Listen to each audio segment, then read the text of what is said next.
Mesdames et messieurs, bonjour à toutes et à tous, bienvenue sur un nouvel épisode. Aujourd'hui, nous allons recevoir le prophète Lovie Elias dans un message intitulé « Pourquoi la terre est-elle remplie à 110% d'eau ?» Pourquoi la terre est-elle remplie à 110% d'eau? Alors, installez-vous confortablement car nous avons la certitude qu'à travers ce message, le Seigneur vous bénira, le Seigneur vous multipliera, il fera de nouvelles choses dans votre vie. Ce message sera un message très très puissant, sera un message rempli de mystères, des mystères qui vous seront ouverts et qui vous permettront de vous délier, d'accord, de certains jougs ancestraux, de certains jougs générationnels. Alors, si vous voyez que les enfants de Dieu se retrouvent dans certains combats, se retrouvent dans certaines batailles, si vous voyez que les enfants de Dieu souffrent de certaines choses, de certains problèmes, de certaines situations, et que les enfants de Dieu se débattent, d'accord, difficilement, eh bien, c'est simplement parce que quelqu'un a la même mise sur les entrailles dont ils sont sortis. C'est-à-dire que quelqu'un, quelque part, a la même mise sur les entrailles qui a donné naissance aux enfants de Dieu. Et donc, on pourrait peut-être nommer autrement ce message les entrailles de la terre et les entrailles de l'esprit. Et si vous ne comprenez pas certaines réalités spirituelles, si vous ne comprenez pas le fonctionnement du monde spirituel, eh bien, il vous sera difficile de survivre sur la terre ou de survivre dans ce monde en tant qu'enfant de Dieu. Vous savez qu'il est dit dans le livre de 1 Corinthiens au chapitre 2, il est dit que les choses spirituelles paraissent insensées aux yeux des gens du monde. Alors, non seulement les choses spirituelles leur paraissent insensées, mais ils sont également incapables de les recevoir. Ils sont incapables de les saisir. Si vous comprenez les réalités spirituelles, si vous comprenez les voies ou le fonctionnement du monde spirituel, il y a certaines batailles, certains combats qui se passent dans le monde aujourd'hui dont le monde n'aurait même pas besoin d'en souffrir. Il y a certains combats, certains problèmes, certaines situations, certaines batailles que les enfants de Dieu n'auraient même pas eu besoin d'affronter, si seulement ils comprennent les voies de l'esprit. Vous savez, en réalité, il ne s'agit pas ici seulement de prier, mais il s'agit également de comprendre ce pourquoi vous priez et de comprendre également la façon dont il faut prier. Parce qu'il est écrit clairement dans la Bible que dans tout ce que vous recherchez, dans tout ce que vous poursuivez la compréhension. Recherchez la connaissance et la compréhension. Si vous arrivez à comprendre ces réalités spirituelles, eh bien, vous comprendrez aisément la raison pour laquelle les hommes de Dieu ont fait certaines choses ou ont posé certains actes qu'ils ont eu à poser à travers les écritures bibliques. Vous comprendrez alors aisément pourquoi Élisée demanderait à quelqu'un qui est malade, quelqu'un qui est affligé d'aller se plonger dans le fleuve du Jourdain. Vous comprendrez alors pourquoi il a fallu que Jésus-Christ utilise sa salive pour en faire de la boue et mettre sur les yeux d'un aveugle et lui demander ensuite d'aller se laver dans telle eau. Et vous comprendrez pourquoi le baptême de l'eau est nécessaire. Pourquoi nous disons que nous sommes lavés par le sang de l'agneau? Pourquoi nous disons que nous sommes purifiés dans le sang de l'agneau? Donc, si vous ne comprenez pas les voies de l'esprit, si vous ne comprenez pas le fonctionnement des réalités du monde spirituel, vous n'allez pas pouvoir en fait comprendre ces choses. Vous n'allez pas pouvoir en fait donner du sens, d'accord, à ces choses. Parce qu'en réalité, si on prend le sang, nous connaissons très bien le sang ne peut pas laver quelque chose. On ne peut rien nettoyer par le sang. Plutôt le sang tache les choses. Plutôt le sang salit les choses parce que c'est du sang. Le sang ne rend pas propre les choses. Mais pourquoi est-ce que de cette réalité spirituelle, nous disons alors que nous sommes lavés, d'accord, dans le sang de l'agneau? Alors qu'on sait que dans la réalité, le sang ne lave pas, mais le sang salit. Le sang tache. Mais la Bible dit que nous avons été lavés dans le sang de l'agneau. La Bible dit que nous avons vaincu, que nous avons la victoire par le sang de l'agneau. Alors, si vous ne comprenez pas tous ces mystères, il vous sera difficile de comprendre la raison, d'accord, de certaines choses. Alors, avant de nous plonger dans la parole de Dieu proprement dite, je veux vous raconter une expérience ou plutôt une connaissance ou une découverte que le Seigneur m'a appris, quelque chose que le Seigneur m'a enseigné quand j'étais encore enfant. Alors, tout ce qui a de vie, tout ce qui existe et qui doit se reproduire ou qui doit donner vie, d'accord, possède des entrailles. Toute chose qui existe dans l'univers et qui doit donner vie, qui doit se reproduire, eh bien, possède des entrailles. La terre possède des entrailles. Le monde spirituel également possède des entrailles. Les eaux possèdent des entrailles. Il existe des mystères dans l'esprit. Vous savez, il existe une sagesse qui a été faite depuis la fondation de la création pour notre gloire. 1 Corinthiens chapitre 2 verset 7. Ça veut donc dire qu'il existe une sagesse qui préexiste et il y a également une sagesse qui n'existe pas encore. Et cette sagesse qui préexiste en fait a été faite depuis la fondation des temps pour notre gloire. La parole de Dieu est la fondation la plus ancienne et la plus solide. Il n'existe pas d'autre fondation qui nous guide que les 66 livres. Il n'existe pas d'autre fondation qui nous guide que les 66 livres que nous avons dans la Bible. Et pourtant, ces 66 livres de la Bible vous conduisent, vous indiquent encore, vous montrent encore le chemin vers certains mystères qui ne sont même pas enregistrés, qui ne sont même pas écrits dans la Bible. Si vous voulez juste avoir une vie ordinaire comme tout le monde, eh bien cela veut simplement dire que vous n'êtes pas prêt ou que vous n'avez aucune soif pour les choses profondes de l'esprit. Vous savez, quand vous dites à quelqu'un que oui, j'ai vu le Seigneur, eh bien les gens vous diront, les gens vous traiteront de menteur, les gens vous traiteront de prétentieux, les gens vous diront mais qui peut voir le Seigneur? Alors que il est bien enregistré, d'accord, dans l'Ancien Testament et même dans le Nouveau Testament, il y a eu des gens qui ont vu le Seigneur. Il y a eu des gens qui ont rencontré le Seigneur. Et quand vous dites à quelqu'un ou quand vous dites aux gens que l'ange de l'Éternel m'a parlé, l'on vous dira en fait que vous êtes trop déraisonné. Mais tout cela vous montre simplement, d'accord, l'état dans lequel le monde se trouve actuellement, l'état d'esprit. Et parce que nous vivons, d'accord, à une génération ou à une ère où les gens pensent qu'ils connaissent tout. Les gens pensent qu'ils savent tout. Les gens pensent qu'ils comprennent tout. Alors qu'en réalité, ils se basent seulement sur leur propre compréhension. Ils se basent sur leur propre réflexion, sur leur propre déduction. Et si on doit parler de connaissance, en fait, on peut même voir qu'ils n'ont pas la connaissance qu'il faut. Et non seulement ils n'ont pas la connaissance qu'il faut, mais ils choisissent également, d'accord, de se baser sur leur propre déduction, sur leur propre compréhension, et ceci hors des écritures bibliques en plus. Les écritures bibliques sont renfermées de tant de mystères que, en tant qu'enfant de Dieu, vous avez le devoir, en fait, d'avoir la soif de les chercher, d'avoir la soif de les découvrir. Car c'est cela même qui nous donnera le sens d'avoir une vie victorieuse, une vie entièrement épanouie en tant qu'enfant de Dieu sur la terre. Cela devrait être la soif de chacun.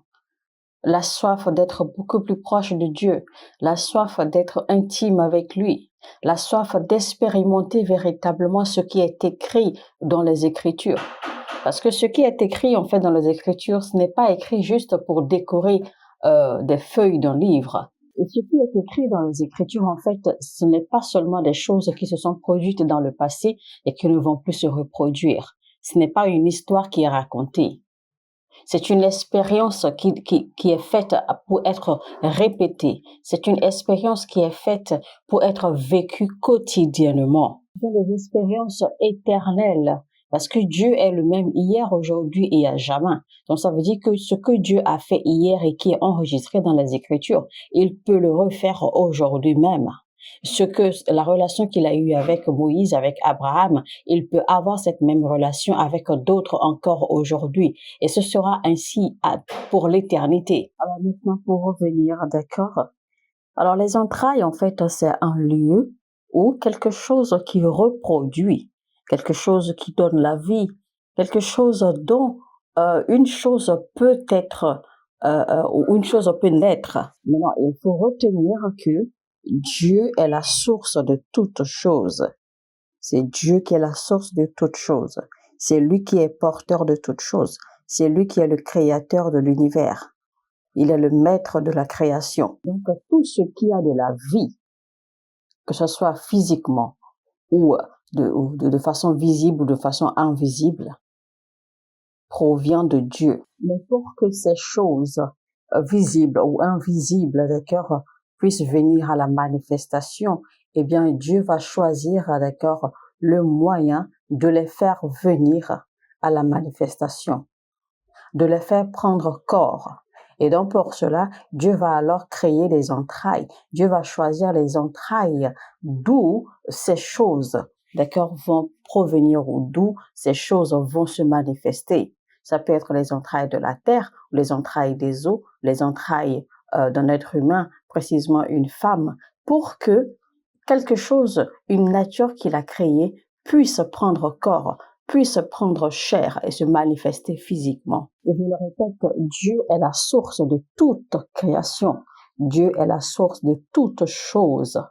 Mais pour que les choses que Dieu a créées puissent se manifester physiquement, eh bien, il faut un moyen, il faut un procédé, il faut un contenant pour que cette chose puisse se manifester physiquement, ou un contenant à travers lequel, d'accord, ou plutôt un moyen à travers lequel ces choses vont se manifester physiquement.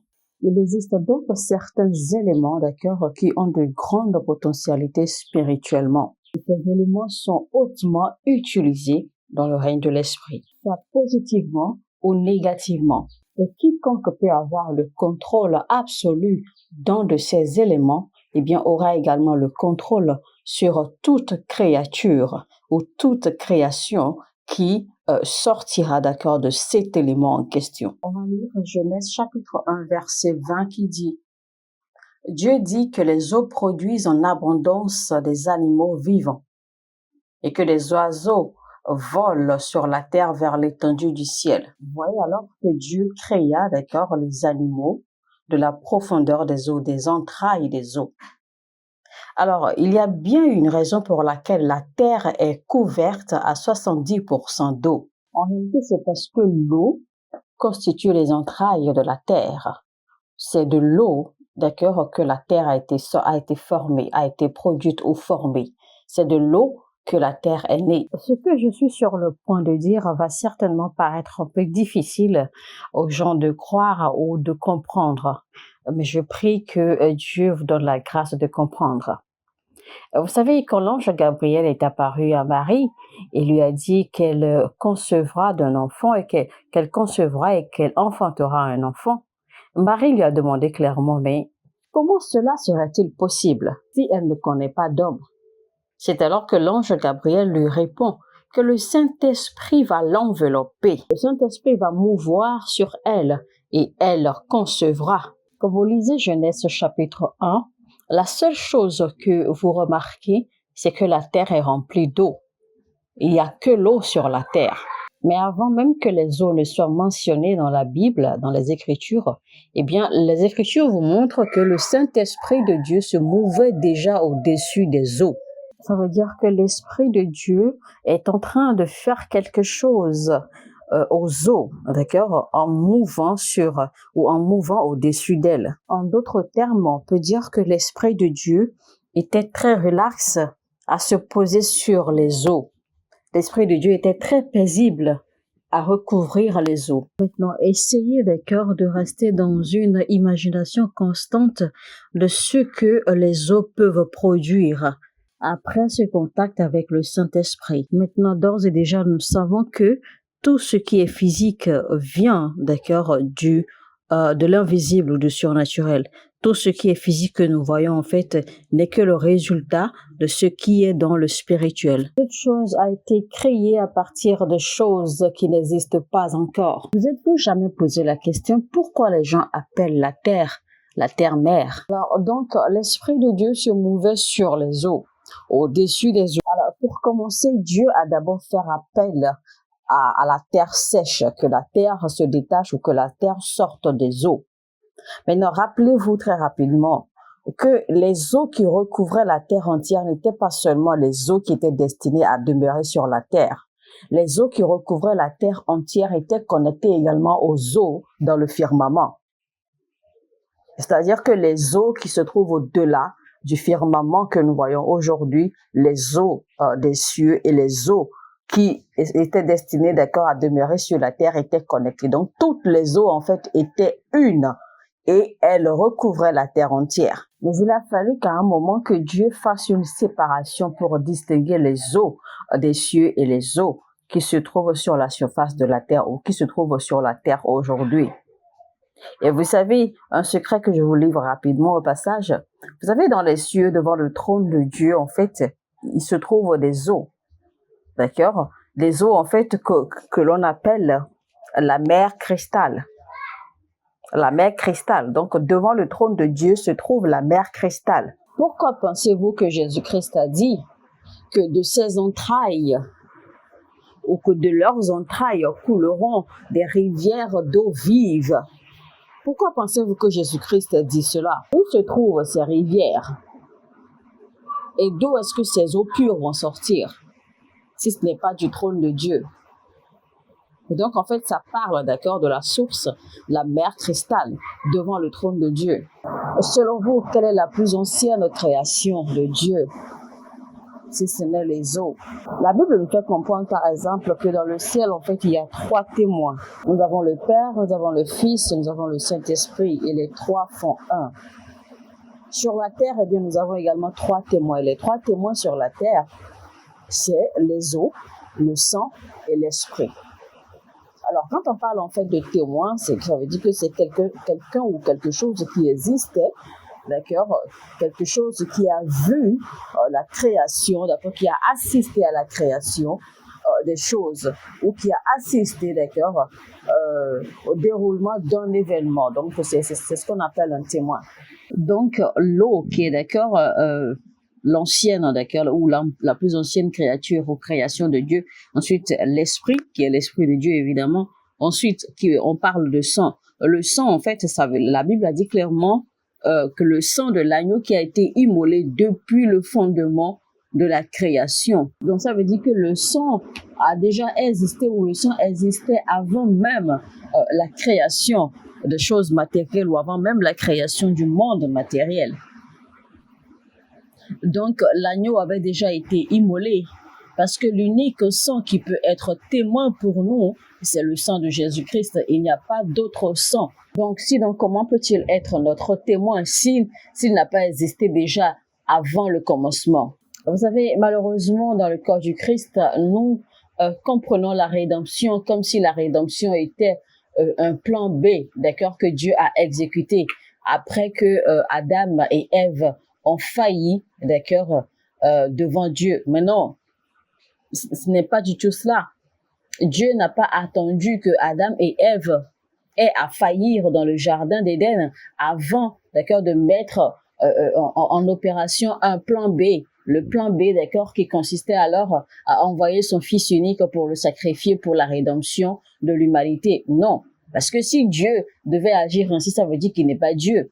N'oubliez pas que Dieu, il est Dieu. Et il est Dieu avant même le commencement. Il est le commencement et la fin de toutes choses. Et c'est lui, il connaît toutes choses depuis avant même que la chose n'ait commencé. Il connaît toutes choses avant même que la chose ne soit terminée. Donc, il connaît toutes choses. Ça veut dire en fait que le plan de rédemption a toujours été le plan originel de Dieu. Dieu avait déjà ce plan depuis avant même la création. Voilà pourquoi quand le diable veut vous détruire, il s'en prend à votre sang et non à vous-même. Il saisit donc le contrôle sur le témoin, parce que le témoin, c'est le sang. Et votre sang, d'accord, constitue le témoin de votre vie. Parce que dans votre sang se trouvent toutes les informations. Car rappelez-vous, la vie d'un être humain se trouve dans son sang.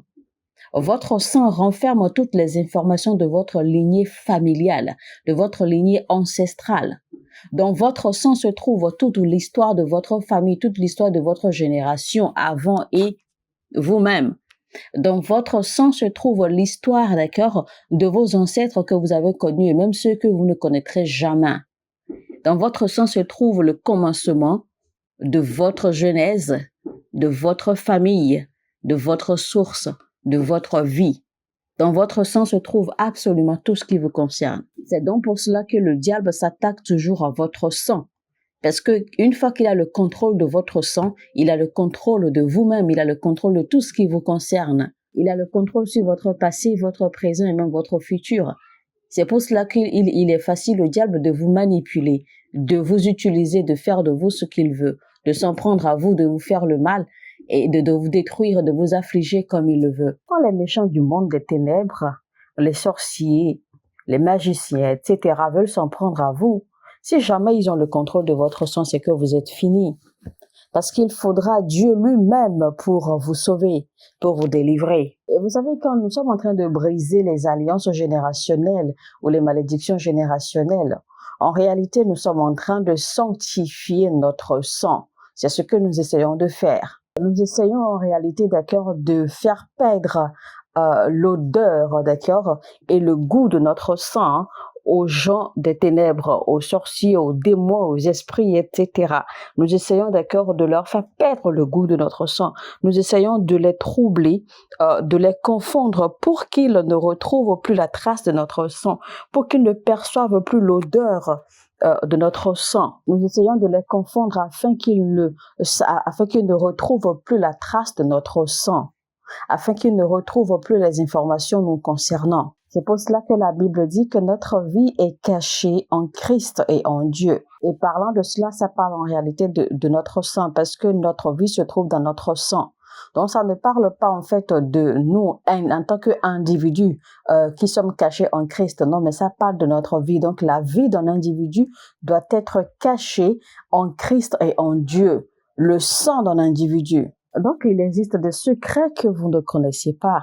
Il y a des mystères que vous n'arrivez pas à comprendre ou même que vous ne connaissez pas. Alors, lisons maintenant le verset 20, d'accord, de Genèse chapitre 1. Et Dieu dit que les eaux produisent en abondance des animaux vivants et que les oiseaux volent sur la terre vers l'étendue du ciel. Donc, les oiseaux qui volent dans le ciel que nous voyons en fait sont produits, d'accord, par l'eau. Les oiseaux sont sortis des eaux. Les plus grandes créatures de cette terre, en fait, sont sorties des entrailles des eaux. Même la terre sur laquelle nous marchons est sortie des entrailles des eaux. Partout sur la terre entière, là où les hommes habitent aujourd'hui, en fait, étaient couverts d'eau. Quand vous entrez quelque part, quand vous entrez dans des villes, vous allez dans des quartiers, vous allez dans des régions, vous allez dans des pays, on vous dira toujours que ici, il y avait l'eau. Telle partie, il y avait l'eau. Ici, il y avait l'eau. Mais toutes ces parties, en fait, ont été fermées, ont été refermées, d'accord, par les hommes pour pouvoir bâtir des édifices, des structures, etc., etc. Donc, il y avait l'eau partout sur la terre. Elle est la mère de la création. L'eau est la mère de toutes choses. L'eau est la mère de la terre parce que la terre est sortie des entrailles des eaux. Toute chose, toute création de Dieu est sortie des entrailles de Dieu.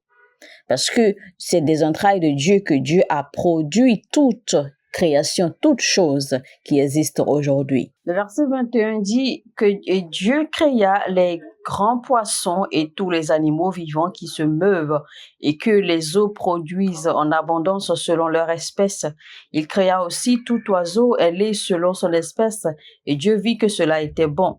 Dieu les bénit en disant « Soyez féconds, multipliez et remplissez les eaux des mers et que les oiseaux multiplient sur la terre. » Ainsi, il y eut un soir, il y eut un matin, et ce fut le 5e jour. Dieu dit alors que la terre produise des animaux vivants selon leur espèce, du bétail, des reptiles et des animaux terrestres selon leur espèce, et cela fut ainsi.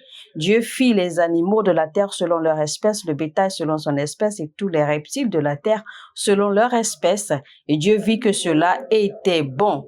Alléluia. Vous voyez donc qu'il y a eu, en fait, que toute chose, d'accord, est sortie, a été créée, d'accord, de l'eau, parce que toute chose est sortie des entrailles de l'eau. Maintenant, Dieu a spécifiquement, d'accord, créé ou ordonné que les eaux produisent des animaux, des poissons et d'autres animaux, d'autres créatures de toute espèce.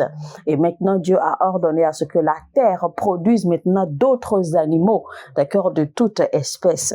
Et donc, quand vous voyez ces deux catégories, bien naturellement, les animaux qui ont été créés, qui sont sortis de l'eau directement, d'accord, sont naturellement supérieurs à ceux qui sont sortis de la terre, puisque eux tous, d'accord, viennent des entrailles des eaux. Mais voici que les animaux qui sortent directement de l'eau sont sortis directement de l'eau et ils n'ont pas été produits par une autre création sortie de l'eau, comme la terre qui a créé d'autres animaux. Alléluia. Alors on évolue le verset 26 maintenant qui dit: Puis Dieu dit, faisons l'homme à notre image selon notre ressemblance et qu'il domine sur les poissons de la mer. Alléluia.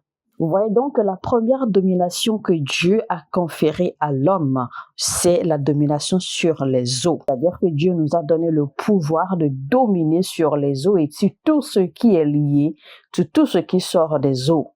Ça a été le premier pouvoir, la première domination, la première autorité que Dieu nous a conférée. Il y a donc une raison précise pour laquelle Dieu veut que nous dominions sur les eaux. Dieu ne veut pas que votre dominion commence par la terre.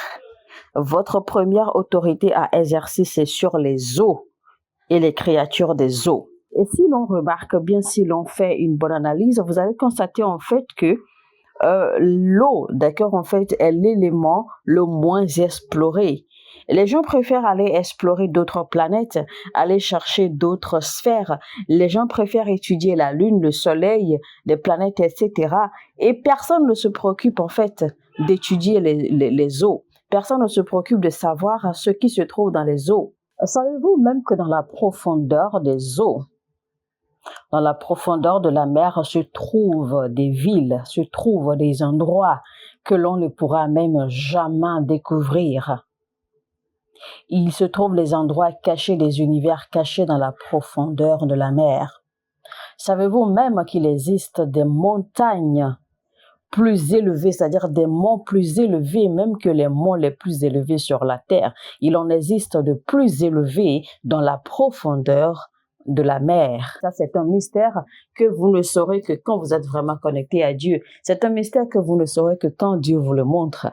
Écoutez-moi très bien, chers amis, chers téléspectateurs bien-aimés dans le Seigneur. Il y a des mystères. Il y a beaucoup trop de mystères. Et il faut vraiment la grâce de Dieu. Il faut vraiment le Saint-Esprit pour vous ouvrir les yeux et vous ouvrir votre compréhension pour que vous puissiez voir et que vous puissiez comprendre. Parce que vous pouvez voir et ne pas comprendre. Il faut donc l'aide du Saint-Esprit pour vous emmener à ce niveau-là. Mais des mystères, il en existe. Des réalités, il en existe. Que vous ne pouvez voir, des mystères auxquels vous ne pouvez avoir accès que quand le Saint-Esprit vous le montre.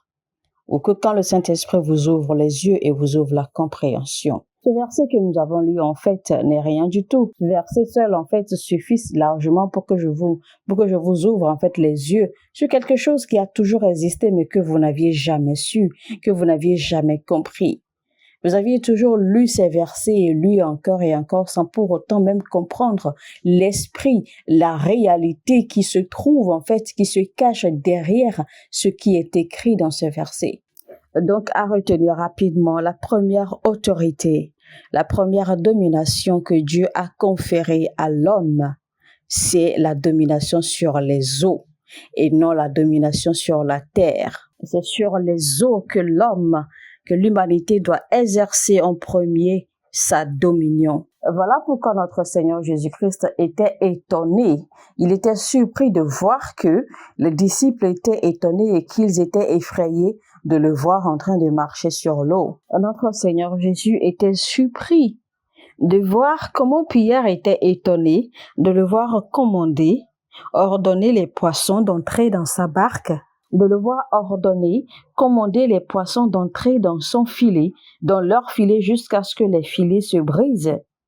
Pierre était étonné de voir cela et Jésus-Christ était surpris de voir en fait que Pierre était étonné. Parce que rappelez-vous, Jésus-Christ n'est pas venu, son origine, c'est pas les eaux. Jésus-Christ n'est pas venu des entrailles des eaux. Il n'est pas sorti des entrailles des eaux. En fait, il est le créateur. Il est le commencement de la création.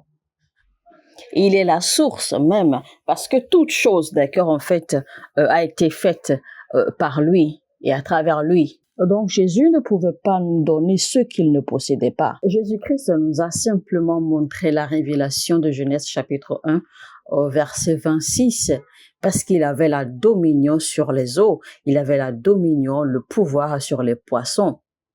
Pierre et ses confrères essayaient de prendre des poissons, c'est-à-dire de pêcher des poissons, alors qu'ils devaient avoir le pouvoir de commander les poissons de venir à eux. Vous savez qu'en réalité, Pierre est un expert de la pêche, il est un pêcheur professionnel. Et toute sa vie, en fait, c'est son activité, donc il s'y connaît, d'accord, à la pêche des poissons. Mais ce jour-là, Jésus-Christ lui a fait comprendre que non, en réalité, il n'a pas à courir derrière les poissons.